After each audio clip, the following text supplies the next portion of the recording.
as part of of this wonderful program that you have, and thank you very much for introducing me, Ms. Seder.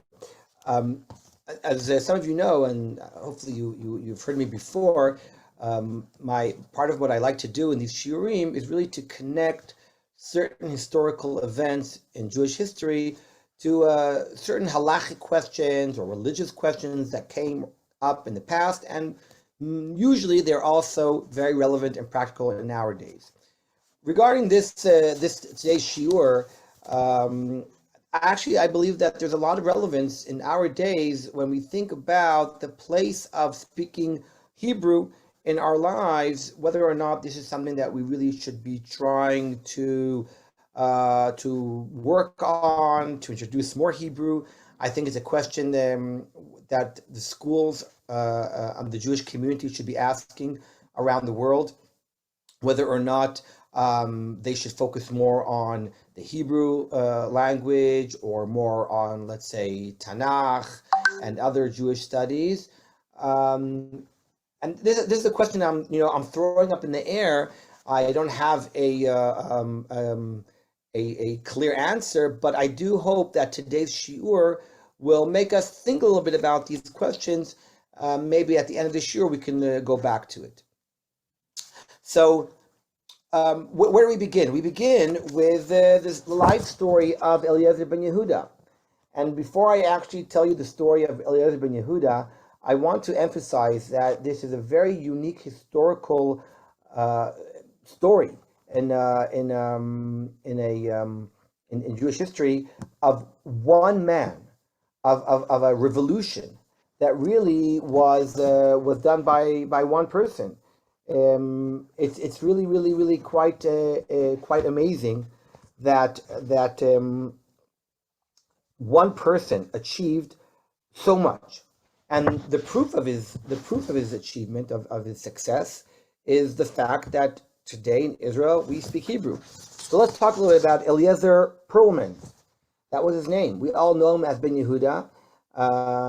Unfortunately, many young men and women that come to Israel know Ben Yehuda very well, but they know him from the streets of the bars and the pubs. Ben Yehuda Street became known in Yerushalayim, at least for a night out in town. But as we know, his real name, as we know it, was Perlman, and to us, he's known as Eliezer ben Yehuda.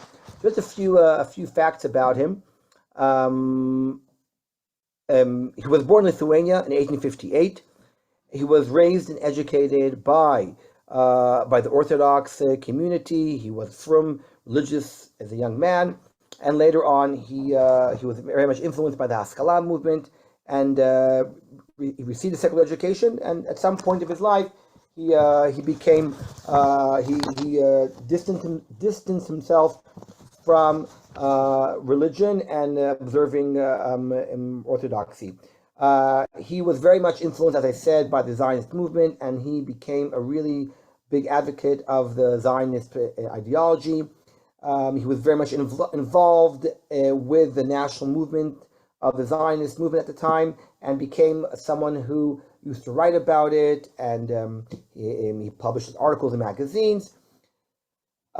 He started at some point really focusing more on the importance of speaking Hebrew. And besides the regular common agenda of the Zionist community, which was the belief that we have to return to Israel and build a Jewish state, Ben Yehuda really believed that a big part of this return to Zion should involve the return to speaking Hebrew. Now let's remember that Hebrew was always around. Jews always spoke Hebrew, but it was only used at the time of Ben Yehuda and for hundreds of years in the context of prayer and of learning. Outside the realm of these two religious acts, people did not speak Hebrew. The closest thing I can imagine Hebrew being hundreds of years ago, it would to be compared to Latin or perhaps to Aramaic. Today in yeshivot and schools where we learn Talmud, so many of us sit hours and hours reading the Talmud in Aramaic.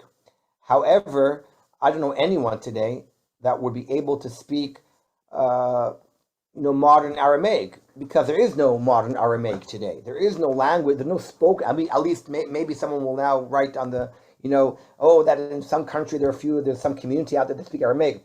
Perhaps it's true, but to my knowledge, it is not considered a spoken language. Just like Latin, if I'm not mistaken, right, is not considered a spoken language. And even people today who learn Latin and can read in Latin, I would be very surprised if they would be able to really pull it off by speaking modern Latin. And that's how Hebrew was. Hebrew was the religious language, and not more than that. And Ben Yehuda really believed that it's possible to bring back Hebrew to be spoken as a modern language.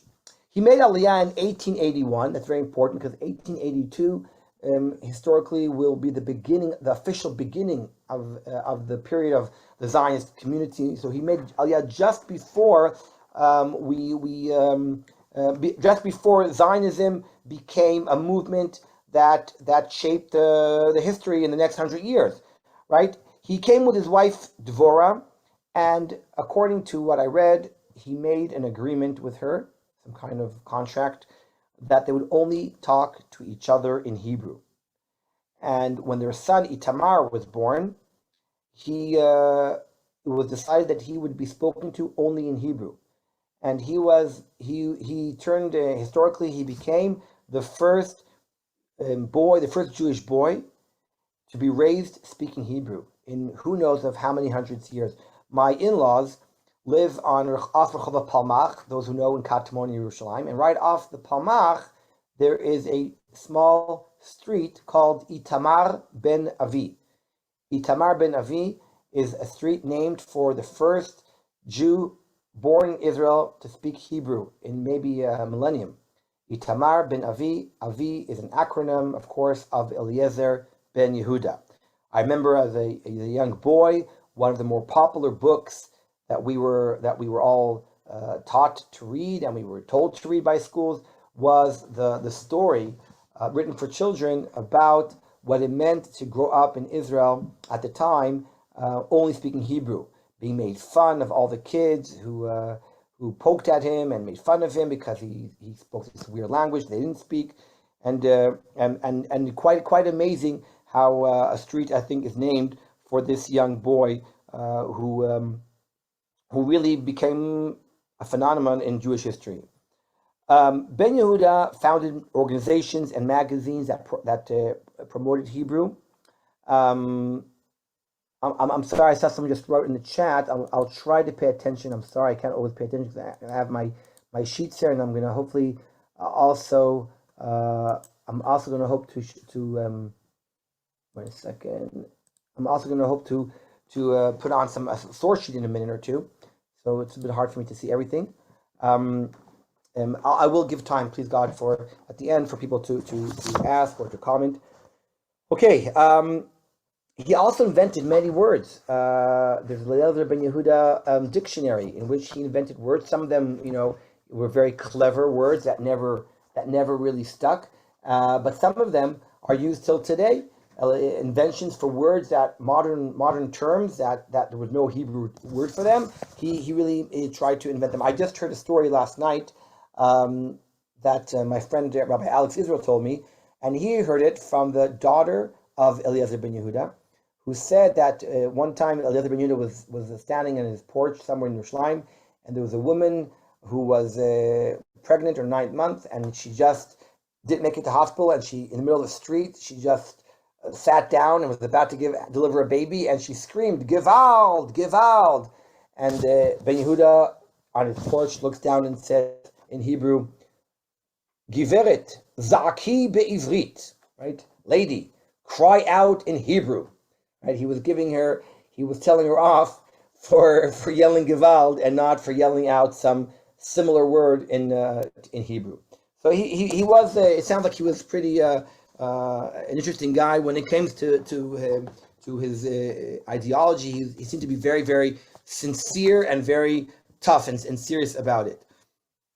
It's interesting to point out that at some point Eliezer ben Yehuda um, moved to Yerushalayim, and he and his wife decided. It's very interesting. I don't know. There's a biography of Ben Yehuda, and it mentions that at some point of his life, he in Yerushalayim, he and his wife realized that if they really want to achieve convincing people to speak Hebrew, then their best clientele would be the religious community. So it's very strange. They somehow dressed up as from Jews for some time and tried to, to become part of the religious community, and it didn't really work. And it's an interesting story of how he tried different ways to influence people around him by being part of their community.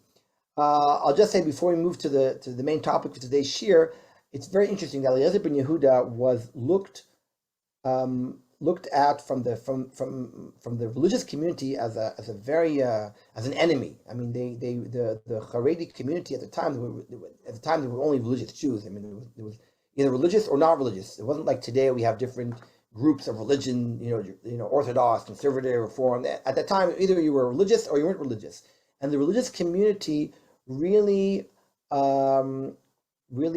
almost persecute, almost like mamash, where they were very much against Ben Yehuda, and they fought him because many of them saw him as some kind of advocate for not only teaching Hebrew, but creating some kind of alternative culture, meaning they saw this as a threat to the Jewish tradition. And if the Jewish language at that time was Yiddish, right, in the Spanish community, you'd say Sfarad, and people that came from Spain, so they spoke Ladino, but obviously in the Ashkenazi community, coming from Europe, Jews spoke, if they didn't speak the common language of their home, they all spoke Yiddish, and Yiddish became associated with the Jewish community, and suddenly this man who is not religious wants to create an alternative culture. He wants to take away religion. And by the way, I think there's actually something to say about it. Meaning the first members of many of the Zionists that built Zionism and were influential in Zionism in the late 19th century, early 20th century, like Herzl and others, some of them had a really anti-religious agenda. It's very interesting, meaning it wasn't just, people were not just paranoid. There was something to it, and there was a tension, and there were people that really did believe of creating a new Judaism here in Israel, rather than just adding Zionism to religion. So this is something quite interesting, and Eliezer ben Yehuda, maybe for other reasons also, he became almost the face of the Zionist movement that the religious people really were afraid of and felt threatened by, and he became the symbol for the religious community as the anti-religious figure, and people really were they tried to, I don't know, harm him exactly physically, but he was attacked in many ways, and even after his death. Till today, almost in some circles, he's considered like a very, a person who in some religious communities really don't hold from him. But what is fascinating, and this is the last thing I'm going to say before we go into the halachic and religious questions, what's fascinating is that all those who oppose him today write their opposition in Hebrew, which basically means that he has the last laugh. Because at the end of the day, even the most religious Jews here in Israel today all speak Hebrew. Yes, it's true that if you walk into some communities in Yerushalayim or Bnei Brak, you will hear there and here Yiddish. You will still hear it a little bit. However, I haven't done the survey. I don't know the numbers, but everyone here speaks Hebrew today. And I think he's up there somewhere, really having a good laugh at the fact that even his enemies speak in Hebrew. So, what I want to question in today's shiur is what is the value and the importance from a religious perspective of speaking Hebrew? is this just something very nice and something positive, or does Judaism and specifically our tradition believe that there's a mitzvah involved? It is something that religion really believes in, that a person should really speak Hebrew, or is it just really not much of an important idea? That's what I want to question, and I will at the same time. I would like to prove. I have a little bit of an agenda today. I would like to prove today, and I did some research about this, that in Jewish history there have always been many Eliezer ben Yehudas. In every generation, there have been Mishugayim, like these crazy people, as if, right, that really had a passion for speaking Hebrew. You might have someone in your community today in South Africa, I don't know, right, that there's someone who always tries to convince people to speak Hebrew and pushes it, and that's their agenda. But I will try to show you that in Jewish history, there were many people who, like Ben Yehuda, tried to convince the communities to speak more Hebrew. I will try to prove that hopefully soon. So let's if you I'm going to share now. I'm going to share a source sheet with you. 1 second. Here, it's coming up now. Here we go.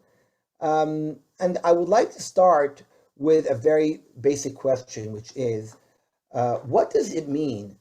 I hope you can see it. Yes, Josh, you can see it on the, Josh? Yeah, I can see it. Do you mind just zooming in a little bit? What, to make it bigger? Should I make it Yeah, just a little bigger, yeah. 1 second, I'll try to make it a bit bigger. 1 second. Oh, here we go. I even can do that. Look at that. Yeah, perfect. It's great. So, as we know, Hebrew is called Lashon HaKodesh, the language of something holy, right? The holy language. That phrase might just be a phrase that describes Hebrew, or perhaps it indicates that there is something more religious about Hebrew. So the Rishonim already, our rabbis already over 800 years ago discussed this question, and I have in front of you here the translations of their of what they said about this. The Ramban, Rav Moshe ben Nachman, the famous philosopher and rabbi who wrote a commentary on Chumash and on the Talmud, who lived in Spain and ended his life in Israel in 1167. He made Aliyah and died 3 years later in Israel. In his commentary to the Torah, he writes that the reason that the language, Hebrew language, called the sacred Torah, is because, and I'm reading, the words of the Torah and the prophecies and all words of holiness. He says, it's because that the Torah was written in this language. Meaning, there's nothing real, he says, about Hebrew. There's nothing objectively more holy about Hebrew.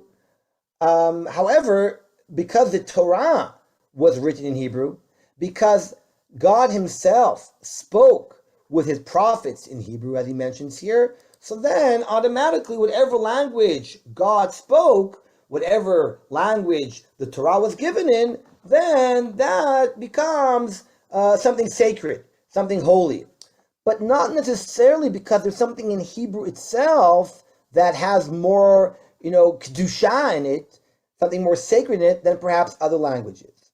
However, the Rambam, and this is interesting because I would have thought the opposite would have been said by them, the Rambam disagrees and says, do not think that our language is called the sacred language just as a matter of our pride, or it be an error on our part, but it is perfectly justified. And the Rambam explained that there's something objectively different in the Hebrew language that makes it holy. Why is that? He says, for this holy language has no special names for certain organs of male or female, not for semen, not for urination, not for, meaning, you can read it yourself. I don't want to say all these words right now, but the Rambam explains that there is something special about Hebrew, something objectively special, that it does not have a word for certain, to describe certain bodily activities, right? That may not be what's the word, that maybe that we're a little bit more shy about, and we try not to really mention them so much. And he said that's what makes Hebrew very special. The Kuzari, Rabbi Levi, the great philosopher, also talks about what makes Hebrew different and special. And he also says, like the Rambam, that there is something objectively special and different in the Hebrew language. Have you seen how the Torah, when describing the tabernacle, the ephod, the breastplate, and other objects, always finds the most suitable words for these strange matters? How beautifully is this description composed, right? The names of people, species of birds and stones, lamentation. He says it's just a beautiful, beautiful language, right? And therefore, there's something beautiful about it, and different than any other language. Interesting, right? That some philosophers try to explain why Hebrew objectively is different and therefore became holy, or perhaps, as some said, no, it's just because it is God's language. It's a language that the Torah was given. So the question now is, do these opinions indicate that there would be a mitzvah to speak Hebrew, a religious obligation? I don't think that these sources can be used for our question. These sources do not necessarily prove whether or not there would be a religious obligation or a traditional custom to speak Hebrew more than other languages. That would be something of importance for the religious observance. What is interesting, and that I'll before I continue. Again, I'm sorry, I can't always respond to the chats. I'll try it maybe at the end. I'm sorry. I do want to mention that according to Kabbalah, right, the Hebrew language, the letters of Hebrew are special, right? The Kabbalah, based upon the Torah, believes that God created the world by speech, by words, the Hebrew words that God used when he said, Yehi or, there shall be light. Those are the letters that created the light, as if to say that if you would be able to look into light, you would be able to see the letters in Hebrew of light. And Kabbalah really understands that it is the power of the Hebrew letters that have the power to create. And that's why Judaism really believes in the power of speech. We take speech, the Hebrew speech, very seriously in our religion. For example, we learn and we pray in Hebrew, and we feel that there's a lot of importance. On the other hand, speaking Lashon Hara is a right. Speaking cursing and bad speech is considered to be a serious transgression, as well as taking vows and making vows, and in Judaism is a very serious thing. So you can argue with me and saying, well, that theoretically is in any language. Judaism would take that in any language. But I think that the Kabbalistic idea of creation of the world is specifically for the Hebrew language. So again, there is something unique perhaps and different about the Hebrew language, but there's no indication necessarily that the Torah wishes us to speak Hebrew more than it would other languages. For that, we will have to find other sources. And let us look at some sources, and we'll go back to our source sheet here that hopefully will shed some light and electricity on our question. So let's go through some sources. There is a Mishnah in Masechet Avot. If you look at source number 4 on your source sheet, the Mishnah tells us that you should always be careful when you perform a mitzvah, whether it be a grave one, mitzvah kala kevachamura, whether it is as a translation here I have it as a grave one, or a light commandment. Because You do not know the reward for the fulfillment of commandments, right? What sometimes we think might be a small mitzvah, a not important mitzvah, might be actually, in the eyes of God, something great. So be very careful, says the Mishnah, to make your decision what's more important. And by the way, this might be the reason why we have a halacha that teaches us that when a person performs a mitzvah, regardless to what other mitzvah is waiting him, haosek b'mitzvah patur min mitzvah. When someone is fulfilling a mitzvah, he does not have to stop the mitzvah that he's performing to do the other mitzvah. And the reason really might be because you don't know which is a greater mitzvah. So if you don't know, the default is to stay with the mitzvah that you are doing currently. The Rambam, in his commentary on this Mishnah, tells us and gives us examples for what is a mitzvah kala, what's a light mitzvah, and what is a mitzvah chamura, a grave one. For the examples of a light mitzvah, look what he says: simchat haregel, being joyous on yamim tovim. Right? There's a mitzvah on Yom Tov to be happy. That's why today in today's world we translate that into eating meat or drinking wine or perhaps whatever food someone enjoys to eat on a Yom Tov is a mitzvah to have a festival meal too. It's not just a suggestion, but rather it's a mitzvah. It's a fulfillment of a commandment, of a religious commandment on Yom Tov, like Pesach, Shavuot, Sukkot, Rosh Hashanah, to eat a good meal. Why is that a light mitzvah? Because that's a mitzvah that we enjoy. That's easy. What's the other example? Speaking Lashon HaKodesh. Isn't that interesting? Of all mitzvot that the Rambam could have chosen, he chose speaking Hebrew. And it would seem that this is a clear indication that the Rambam believes that speaking Hebrew is a mitzvah. It's an easy mitzvah. It might be a mitzvah that you see as a light mitzvah, but nevertheless considered a mitzvah. Now, what should we do now? If we see this Rambam in his commentary, don't forget the Rambam wrote his commentary on the Mishnah when he's a very young man, in his early 20s. So now what we should do is, okay, let's check if the Rambam mentions it again in his famous book of Mishneh Torah. The Rambam quotes all the 613 mitzvot. However, we cannot find among the 613 mitzvot a mitzvah, according to the Rambam, to speak Hebrew, which begs the question, why does the Rambam here write that it is a mitzvah and not counted? There might be a few possibilities.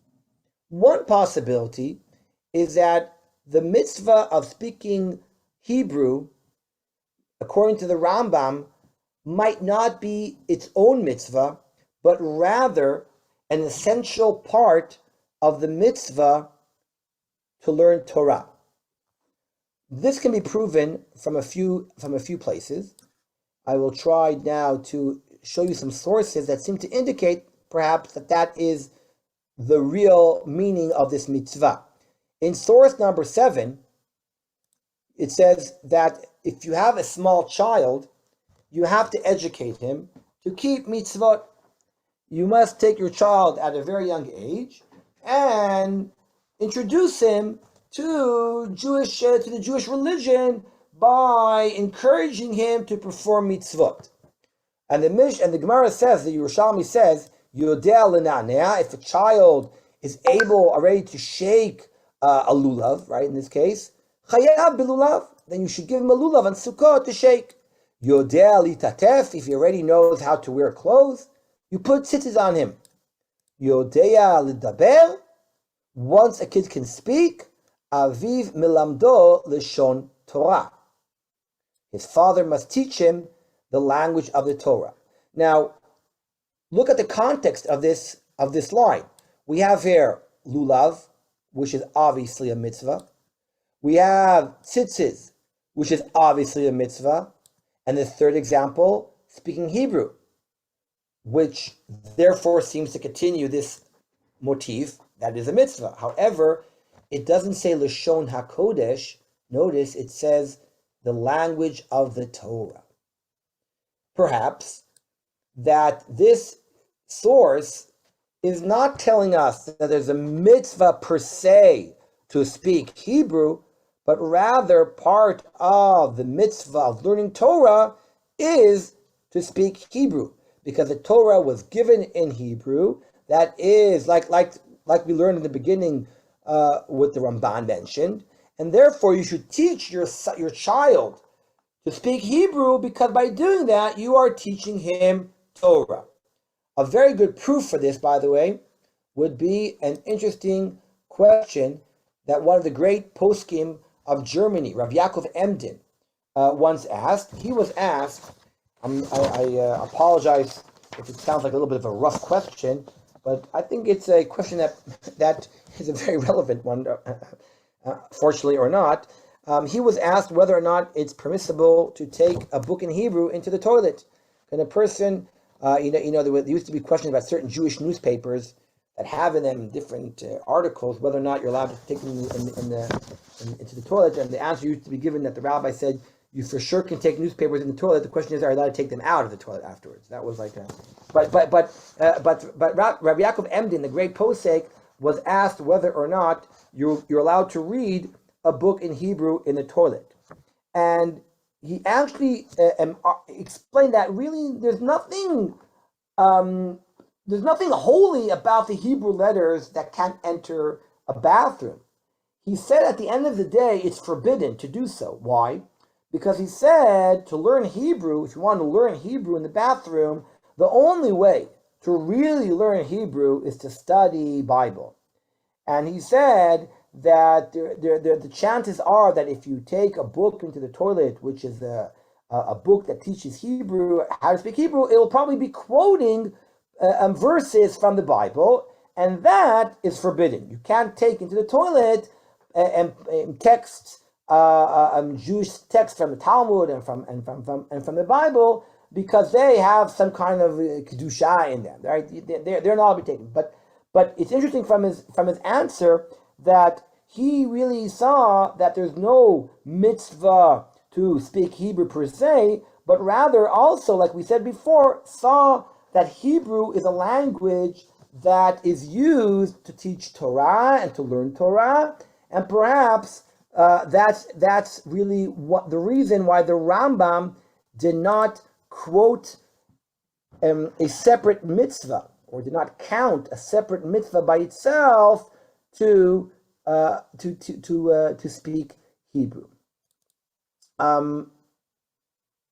Okay, I'm sorry, 1 second. I want to go back to my source sheet. Here we are.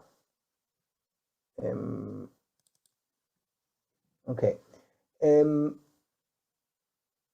There is a very interesting source. Source number 10. It might be a source that is more well known to people. The Midrash teaches us that when the Jews were in Egypt, in the beginning of Sefer Shmot, before they were redeemed, before they left Egypt, the Midrash questions what merit did the Jewish community have as if in Egypt, and for what did they do to deserve to be redeemed? What were their merits to be redeemed, that God as if did not forsake them? And the Midrash tells us the following: Bishvil arba'a dvarim nigalu Yisrael miMitzrayim. 4 things Am Yisrael kept in Egypt, and for these things that they kept, they deserved to be redeemed by God. By the way, notice that the number 4 seems to be always a motif in Egypt. The 4 kosot, the 4 geulah, the 4 a lot of 4, the four sons. Anyway, 1 shelo shinu et shmam. They kept Hebrew names even in Egypt. By the way, I know this is not my topic, but I have to tell you that this is a fascinating thing, because Moshe Rabbeinu was called Moshe.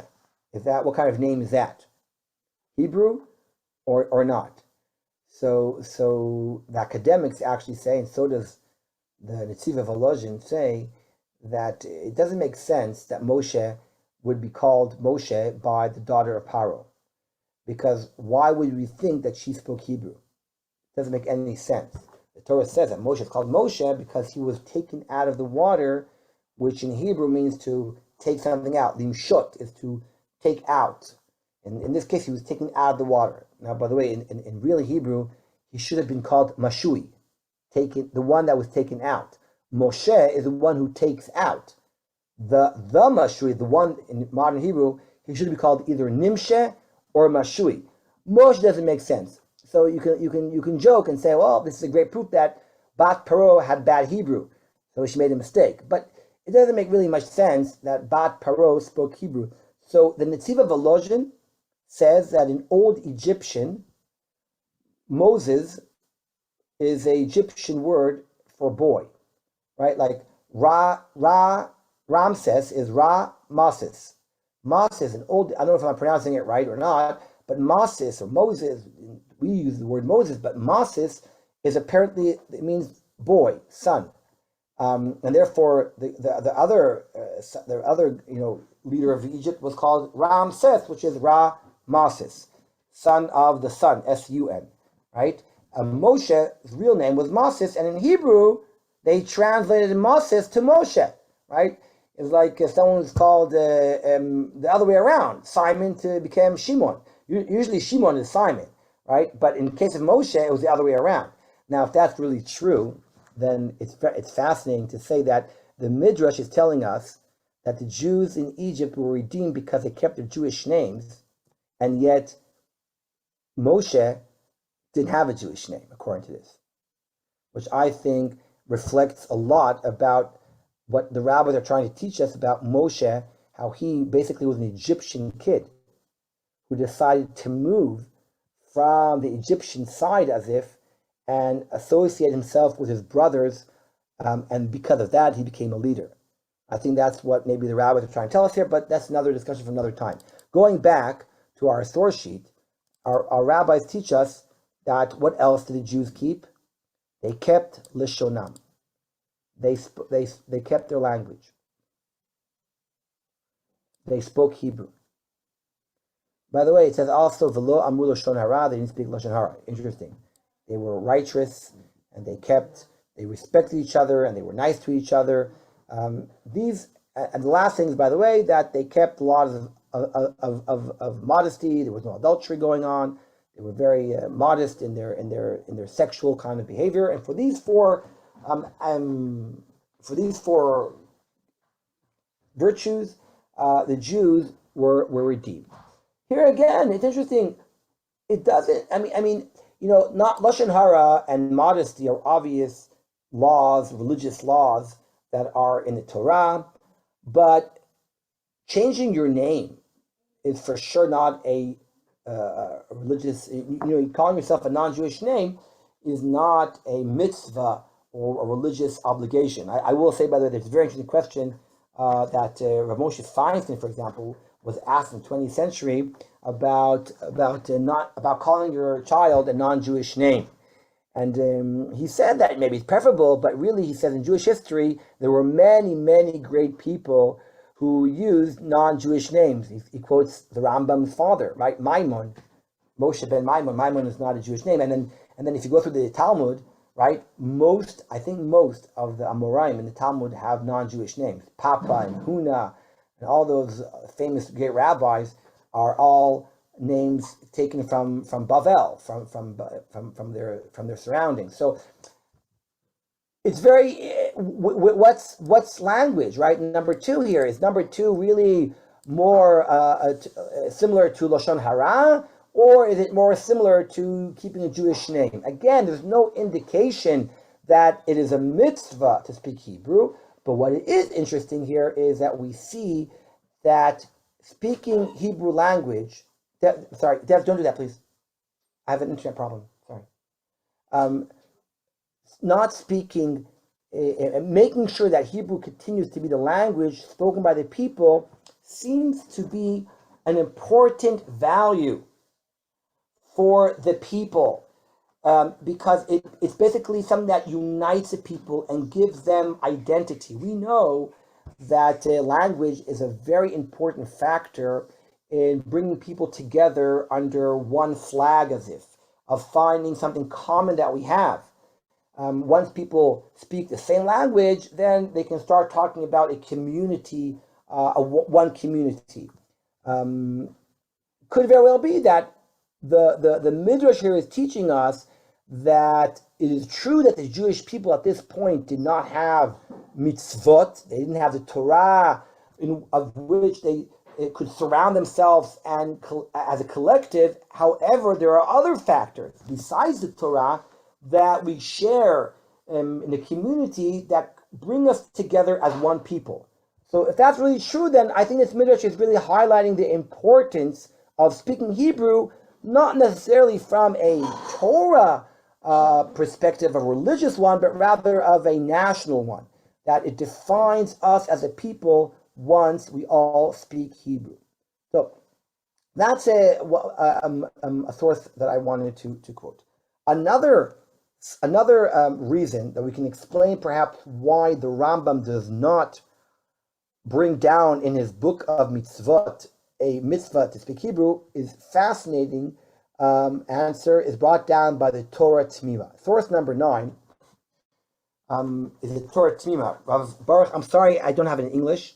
It's a little bit long to translate, but I will do it together with you. The Torah Tmima was written by Rav Baruch Levi Epstein. He was the son of one of the greatest poskim of the 20th century, of Rav Michal Epstein, who was the author of the Aruch HaShulchan. Somewhere here on my shelf. Where's my Aruch HaShulchan? There it is. Right up there is that shelf is Aruch HaShulchan, a very important book of Jewish law. And his son was a fascinating individual who learned in Volozhin. His sister was married to the Netziv. The famous Netziv of Volozhin married his sister.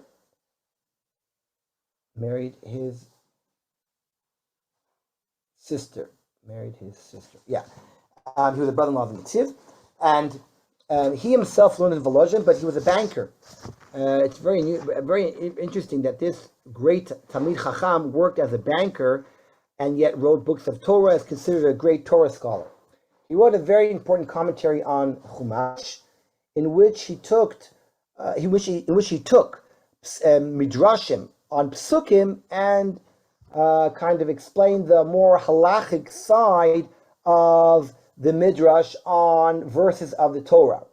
And when he gets to Dvarim, on the pasuk v'dibar tabam, right from Shema, the commandment is to learn Torah, to speak Torah, he quotes here that kvar katavnu ma'amar miyuchad b'chiyuv ma'alat limud hakodesh.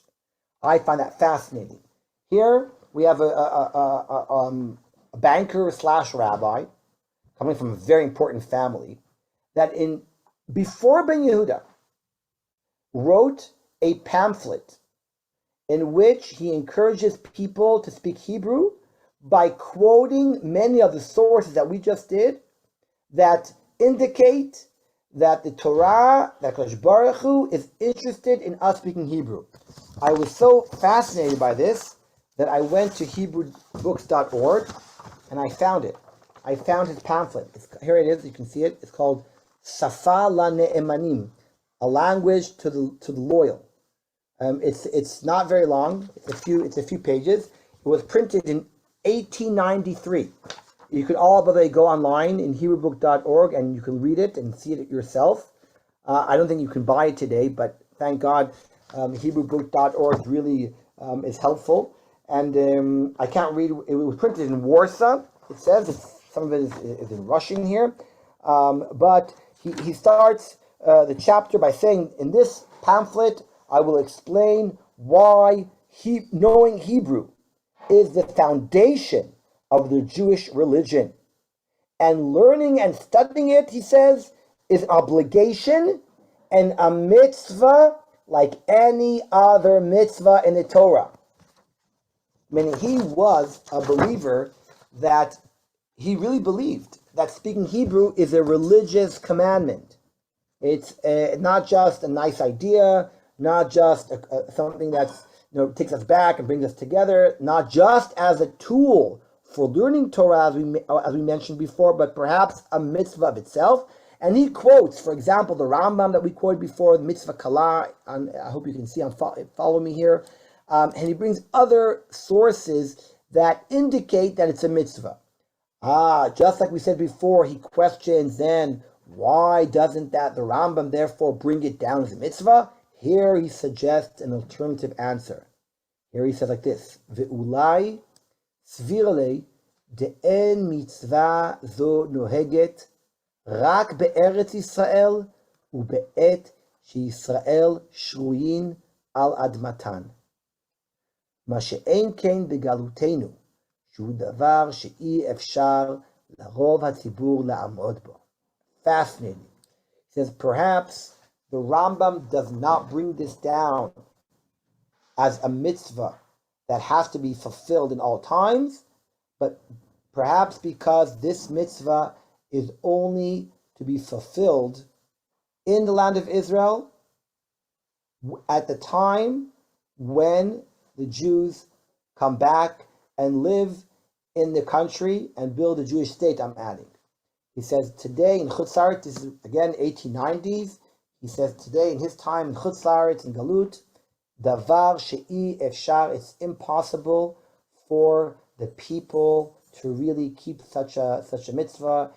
It's so hard and difficult to change our language, etc. And therefore he says it's a mitzvah perhaps, it is a mitzvah, but just a mitzvah that will occur more in the future rather than his times.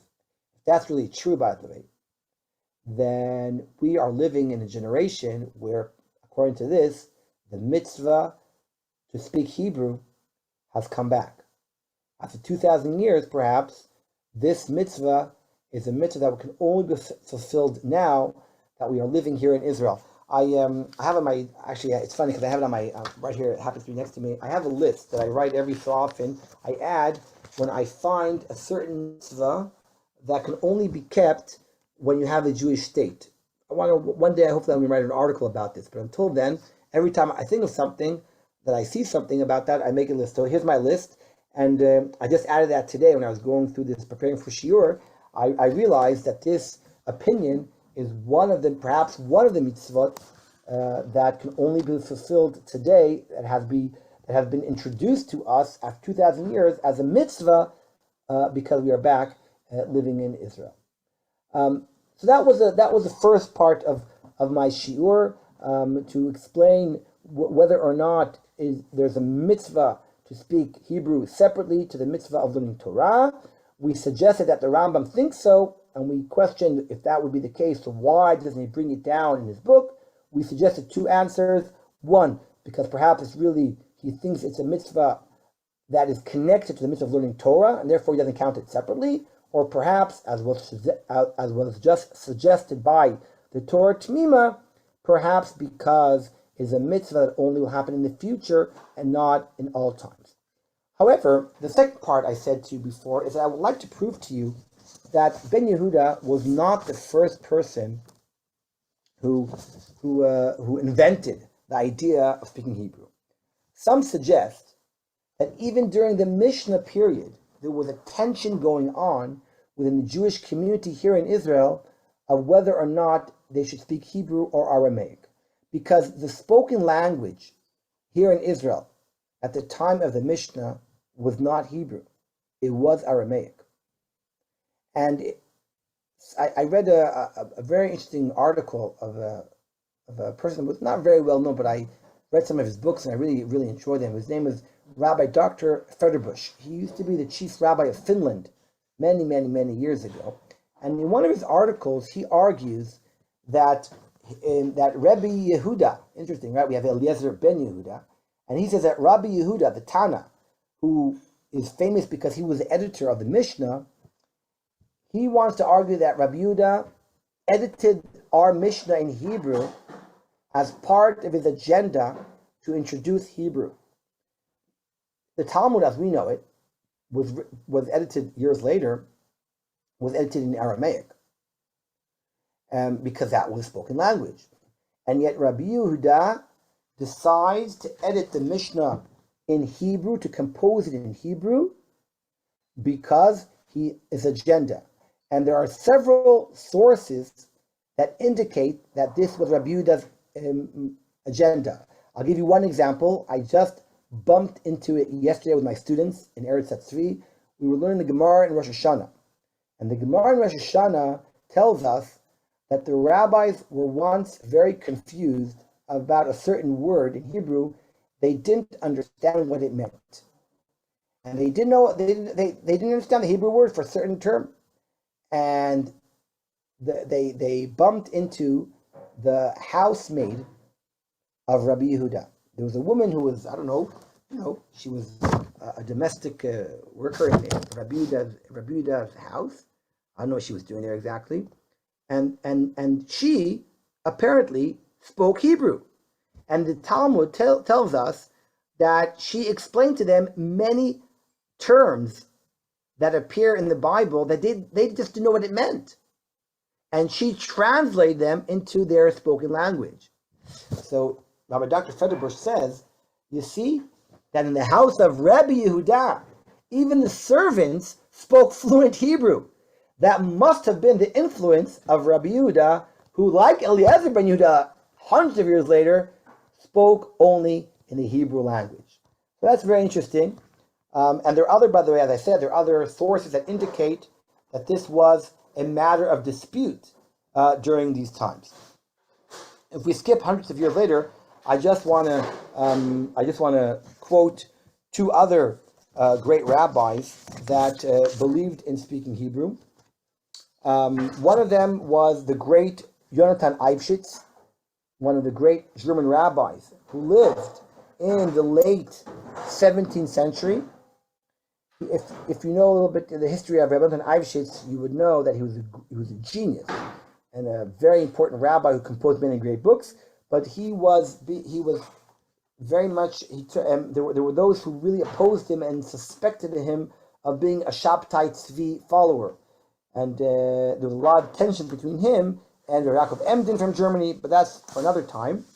In one of his sermons that he gave, and it's printed, we have it in his book, he again also emphasized speaking Hebrew. He told his community that they are wrong for teaching their children French at the time and not Hebrew. He told his community that speaking Hebrew will hasten the redemption. And you can see that this was also his agenda. Similar to that, we have another great rabbi, Rabbi Cheskel Landau, the Rabbi Yehuda, who was considered to be one of the greatest posts in Jewish history. He lived in Prague in the 18th century, and he wrote a book also of ethics in which he writes that it is important to teach the children Hebrew. The kids should speak modern Hebrew. So Eliezer ben Yehuda wasn't the only one in Jewish history that really had this kind of agenda. You know, my grandfather, who was born in Lithuania and lived most of his life in America, and he moved to Israel in 1967. He lived the last 25 years of his life here in Israel. But my grandfather spoke fluent Hebrew already in Lithuania. And my Abba, alav shalom, as a child, knew Hebrew. My father spoke fluent Hebrew as a child because my grandfather made sure that they speak Hebrew. They were. My father used to get $1, which was a lot of money, for a chapter of learning by heart, a chapter of Tanakh, as well as poems of Bialik, as he was a kid growing up. So there were always Jews around the world and that have the agenda to speak Hebrew, either out of a religious idea or because a national idea and as I said, this has been going on for many years. Someone just asked, I just saw about Rav Kook. Interesting, Rav Kook did respond to this. Rav Kook did believe in the importance of speaking Hebrew, but interesting at the same time, there is testimony that Rav Kook spoke in Volozhin already, Hebrew, which was unusual. He used to deliver Divrei Torah as a student in Volozhin in late 19th century. He was delivering Divrei Torah in Hebrew, and apparently he was one of the only people that did such a thing. But Rav Kook himself, at the same time that he talks about the importance of speaking Hebrew, he was concerned that Hebrew should not become the purpose itself, because he was also concerned that people like Eliezer ben Yehuda were separating the Hebrew from the religious meaning of learning and Torah and mitzvot. So he said speaking Hebrew is important, but it's not an idea of itself, but rather it's about learning Torah, speaking Hebrew with all one package. He was a bit concerned of separating within this package. So that was a little bit of what Kook thought. I just want to say, as I said in the beginning of today's shiur, I want to, if people have questions, this is the time to comment. I just want to end by saying that speaking Hebrew could be seen as an ideal of itself, like a mitzvah of itself. It could be seen also, as we said, as a tool for learning Torah better, to understand Torah better. And also, as we said, it does create a certain kind of community, like clothes and names. So does language make a common, common interest that people have that create national identity, and all true about Hebrew. I just feel, and I want to add that at the end, that as an educator, as a teacher, and a rabbi here in Israel, who teaches your neighbors many times, and as well as Josh mentioned before, young men that come from all over the world to Israel to learn Torah, I can tell you that I think we need to work on our Hebrew. I think that there is the young men and women today coming to Israel from Chutz La'aretz, their language, their Hebrew language is very poor, and it also is it's sometimes very painful to see kids break their teeth, trying to read a Mishnah or a Rambam, something that, in Israel, kids that are not even religious are able to understand without sweating. Suddenly, I see it's so difficult for people I get very upset about it, to see kids working so hard to go through a line of Hebrew, when maybe if all of us would encourage our kids from a very young age to speak more Hebrew, to learn Hebrew, to read Hebrew, then perhaps we would also open to them worlds of wisdom that they would be able to have access to if their Hebrew would be better. So at this point, I want to turn over. If people have questions or comments, this would be the time to say so. If anybody wants to unmute themselves, please feel free, or put your hand up in the chat, post in the chat. Got a few minutes left for questions. Thank you. Can I ask a question? Can you hear me? Yes. Yes, perfect. Okay, I just wanted to ask a bit more about Ben Yehuda. Did he have any kind of a background as a lexicographer in writing a dictionary? Because if he was so intent on getting the Hebrew language, excuse me, universally accepted, and he had to write definitions of words or create words, then he had to give an interpretation of those words. What language did he use? Did he use Hebrew to explain the Hebrew? Did he use another language? How did he know about doing this? Unfortunately, I don't know enough to answer your question.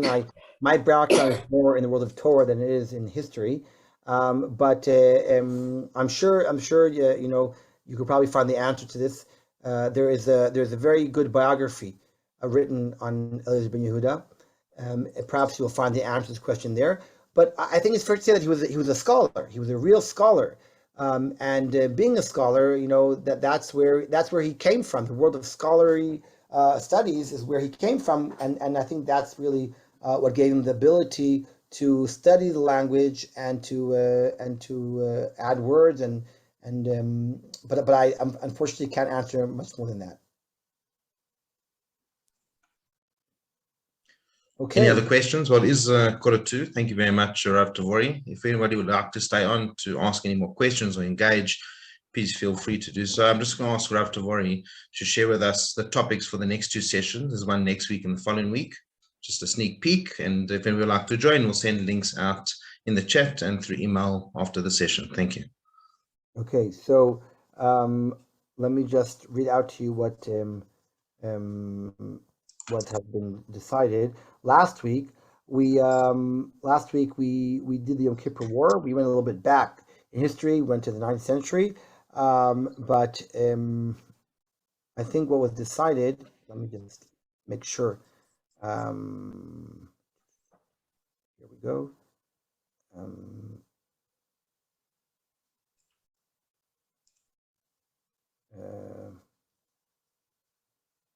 There we go. Okay, we're going to talk, please God, about the peace made between Egypt and Israel, and in the late 70s and early 80s, that involved the whole Sinai, giving Sinai, returning the peninsula of Sinai to Egypt, and Sadat's visit to Jerusalem, making peace with Egypt. And we're going to also give a shir. Our last shir will be about the place of the flag in Israel history and the importance of what a flag is all about. So those are the next 2 topics. We have 2 shirim going on. As I said, peace with Egypt and the importance of the Israeli flag in history and in religion. Okay, brilliant. And I'll just post in the chat now. On Sunday night, we've got a wonderful session with Rabbi Yonatan Nerel and Reverend Canon Peter on the children of Adam and Eve, which is facilitated by Ilana Stein. So I've just posted those details in the chat now. If there's any further questions, please feel free to stay on and engage with Rav Tavori. Otherwise, wishing everybody a Shabbat Shalom and a great week ahead, and we'll see you next week. We'll keep the Zoom open for a few more minutes if anybody wants to engage or chat. Thank you.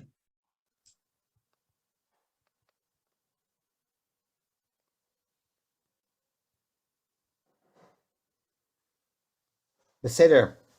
Leitrot. Thank you very much, everyone. Kol Tuv. Hope to see you next week. Leitrot. Cheers. Bye. Bye.